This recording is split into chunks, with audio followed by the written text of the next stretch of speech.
안녕하세요. 도로왕 김지훈 변호사입니다. 이제부터 상습 음주운전자는 가 부착된 차만 운전할 수 있게 됩니다.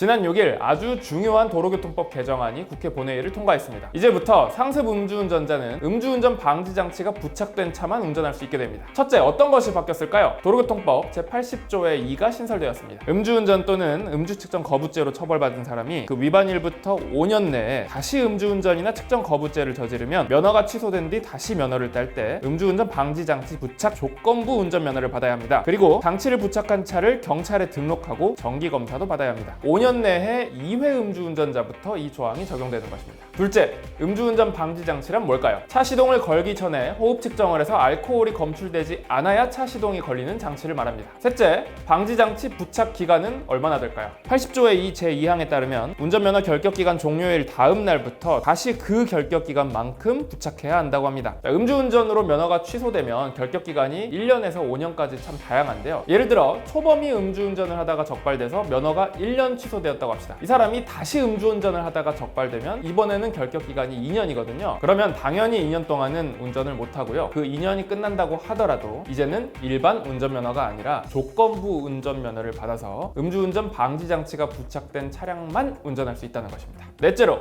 위반하면 처벌은 어떻게 될까요? 먼저 조건부 운전면허 소지자가 일반 차를 운전하면 무면허 운전으로 처벌받습니다. 그럼 장치를 떼어버리면 되는 거 아니냐? 더 크게 처벌받습니다. 장비 점검이나 정비, 폐차 등 특수한 예외 사유가 없는 한 부착기간 내 마음대로 음주 측정 시동 장치를 떼거나 조작하면 최대 징역 3년, 최대 3천만 원의 벌금입니다. 그러면 만약에 술 안 마시고 멀쩡한 사람이 대신 장치만 불어주고 시동을 걸어주면 어떻게 될까요? 이 역시 징역 최대 1년으로 처벌받습니다. 그리고 시킨 사람도 같이 처벌됩니다. 다섯째, 언제부터 시행일까요? 이 개정안은 2024년 10월 25일에 시행됩니다. 그리고 적용 대상이 되는 두 번째 운전의 5년 기준도 2024년 10월 25일이 기준입니다. 즉 2019년 10월 26일부터 한 번이라도 음주운전에 걸린 사람은 2024년 10월 25일 이후에 또 걸렸을 때 조건부 면허 대상자가 되는 것입니다. 이제 음주운전에 드디어 기술적인 제재가 들어가기 시작했습니다. 시동을 걸 때마다 음주 측정을 해야 되니까 불편도 당연히 불편하고 동승자들에게 나 음주운전 전과자다 이렇게 광고하는 꼴이 되니까 굉장히 창피하겠죠? 진짜 음주운전은 생각조차 해서도 안 되겠습니다. 지금까지 도로왕 김지훈 변호사였습니다.